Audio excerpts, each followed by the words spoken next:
Fala pessoal, boa noite, bom dia, boa tarde. Hoje nós iremos falar no nosso canal Alex Bike. Vamos falar um pouquinho sobre disco de freio, certo? Vai ser um vídeo aí bacana com algumas curiosidades sobre esse material. Primeira coisa você não deve pegar como eu estou pegando num disco de freio novo, porque a gordura da mão ela vai contaminar a área de frenagem, que é essa área aqui perfurada, tá certo? Esse disco aqui veio numa Bike Lotus, é um disco de boa qualidade.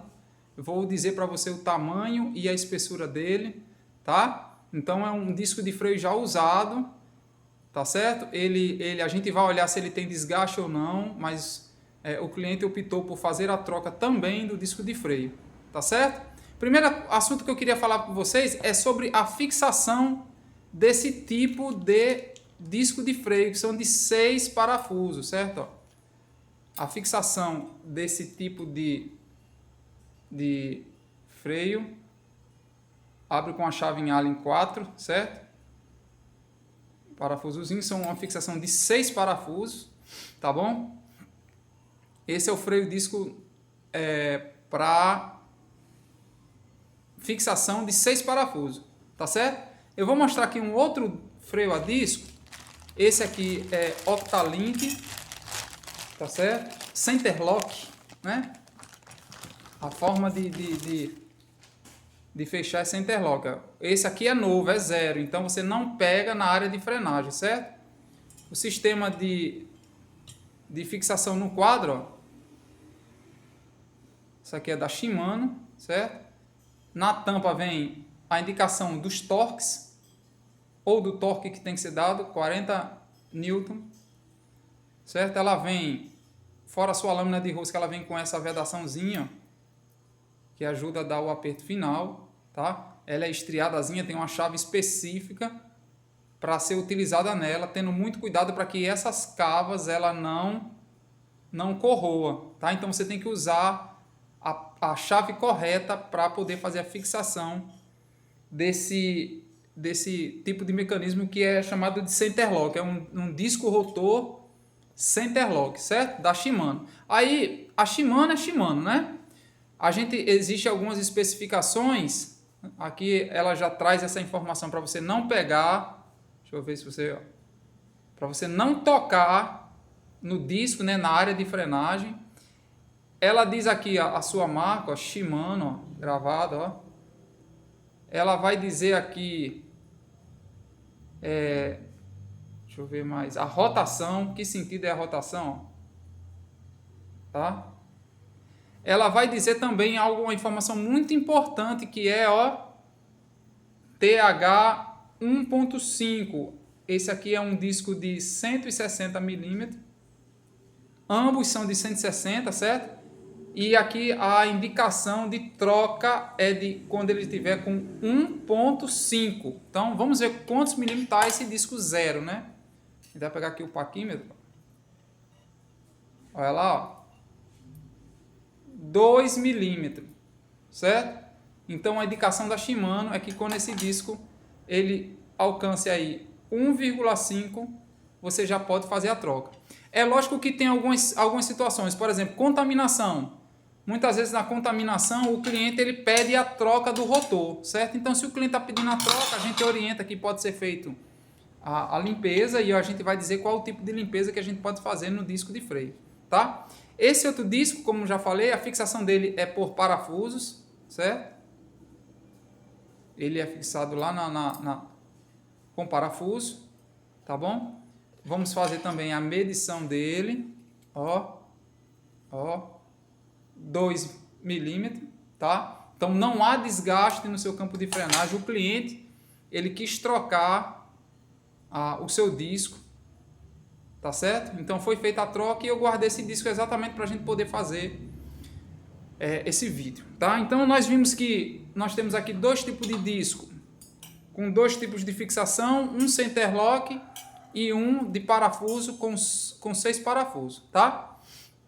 Uma coisa interessante que nós devemos também pontuar é que existem discos de 140, 160 e 180 milímetros, tá? A gente tá aqui com os mais básicos, é o 160, mas você vai encontrar aí alguns discos da Shimano de 180 milímetros, que ele tem uma proteção, ela tem uma faixa abaixo da área de frenagem de alumínio, para poder fazer a parte de resfriamento da área de frenagem, que é esse material de aço inox, tá?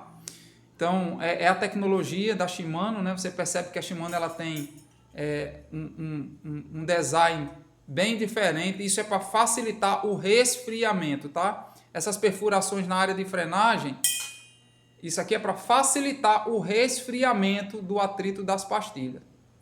Lembrando que quando você vai falar de freio a disco mecânico, uma pastilha ela é fixa, ela é parada, e a outra ela vai fazer isso. Ó.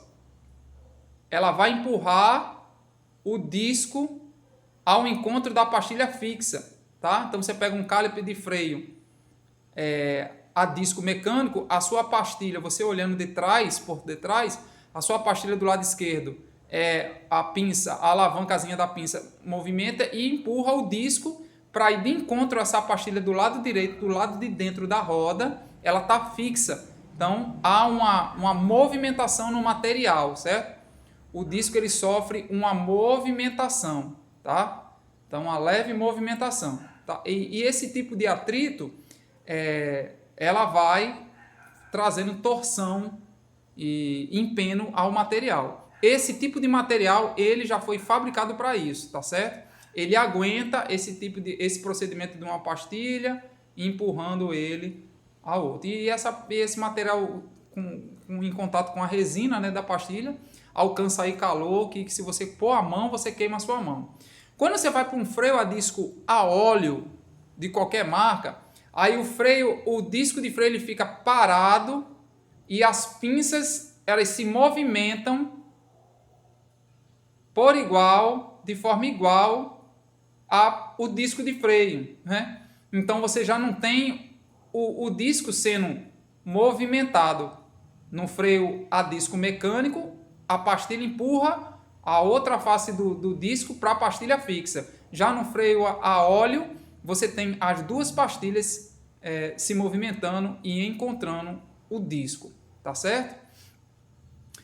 A gente falou o tipo de fixação, né? Os tamanhos 140, 160 e 180 milímetros. Eu não tenho nenhum aqui de 180 milímetros, tá certo? Outra informação muito importante que nós devemos saber e queria deixar aqui para vocês é sempre verificar. Você vai fazer a revisão aí do seu cliente, verificar a espessura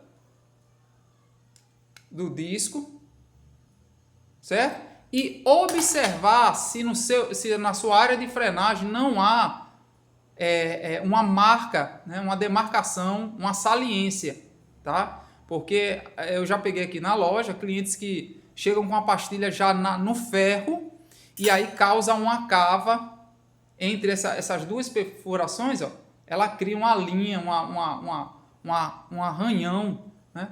E isso a gente, quando trocar a pastilha, a gente tem que fazer a troca do disco também para não comprometer a frenagem, tá certo? Falei sobre o sistema de pastilha do freio a disco mecânico e freio a disco hidráulico, né? Uma empurra e a outra, as pastilhas vão de encontro. Como você faz a limpeza, né? O que acontece muito aqui na oficina? O cliente ele coloca uma graxa de má qualidade, vai na oficina que o mecânico coloca uma graxa de má qualidade. Essa água, ela com contato com o calor e com a água, ela fica pastosa e ela começa a respingar no mecanismo de freio, contaminando a pastilha e o disco de freio, certo? Ou muitos pulverizam WD-40 ou White Lube, que isso é errado, não pode. Existe o tipo de lubrificação correta para a sua corrente, graxas específicas para aguentar temperatura e água para o seu cubo, para o seu free hub, certo? Então, procure um mecânico de sua confiança que utilize graxa boa, de qualidade, né? Estamos aqui, ó, Alex Bike, nós somos comprometidos de usar materiais específicos para cada parte da sua bike, tá certo? Como nós fazemos a limpeza? Ou fazemos a limpeza do disco com álcool isopropílico, ou com os produtos específicos, limpadores específicos. O que eu faço? Eu já vendo a contaminação do disco ou fazendo uma revisão geral, eu retiro o disco, lavo com desengraxante, né, para poder tirar toda resíduo de gordura, de óleo, enxago com água corrente, bem enxaguado, aí eu já não pego mais na área de frenagem, aí a minha pegada no disco já é essa, né, enxago, e aí eu pego um pano limpo, tiro esse excesso da água, dou álcool isopropílico, né, para que garanta aí não ter mais nem impressão digital, né, ó, como fica a impressão digital, a gordura da mão fica no disco, já não vai existir, e aí eu faço a fixação do disco no cubo, e a pastilha já vai estar limpa, tudo no local. Essa é a limpeza que nós recomendamos a ser feita, tá certo? Essas são as dicas que nós deixamos para você sobre disco de freio. Se você gostou, curta o nosso vídeo, se inscreva no nosso canal, compartilhe para os seus amigos, compartilhe nos seus grupos de pedal. Isso vai nos ajudar muito a estar produzindo materiais aí de qualidade para você, tá bom? Forte abraço, fiquem com Deus.